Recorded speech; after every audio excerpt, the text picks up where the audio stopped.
Langkah-langkahnya seperti apa sih kira-kira?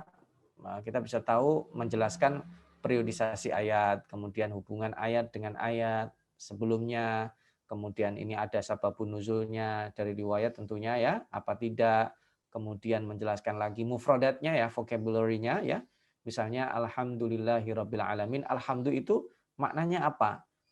Kemudian rabbul alamin itu seperti apa? Kenapa tidak disebut Rabbul Alam tapi Rabbul Alamin ya dijelaskan.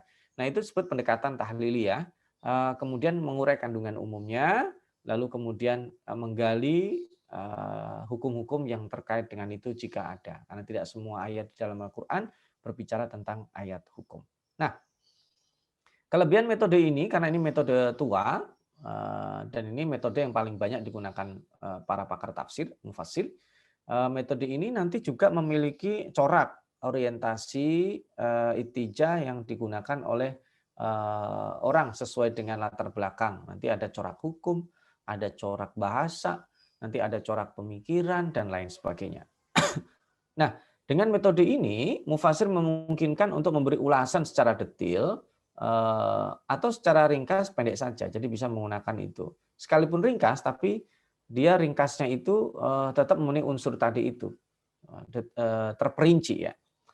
Nah, metode ini bisa juga digabungkan dengan metode sebelumnya. Tadi seperti Al-Fakir katakan ya, tafsir bil ma'thur at-tahlili bisa.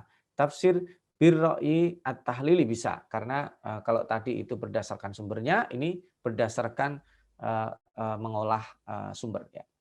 Nah, tapi ini ada kekurangannya ya. Pertama, tafsir at-tahlili ini juga bisa menjadi pembenaran seseorang untuk memobilisasi dalil sesuai dengan pendapatnya.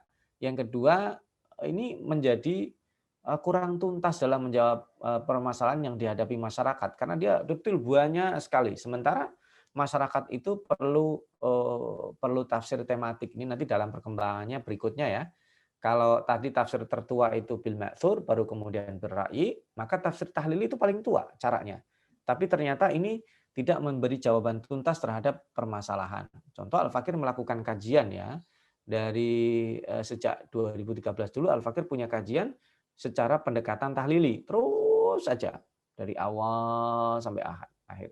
Nah, itu kadang pas kita mengkaji itu tidak kebutuhan masyarakatnya tidak terpenuhi karena ini pendekatannya tahlili urutan, terus kita disiplin gitu. Ya, maka kadang pembahasannya bisa jadi tidak tuntas karena pembahasan masyarakat itu tematik sementara ini adalah sifatnya analitik ya.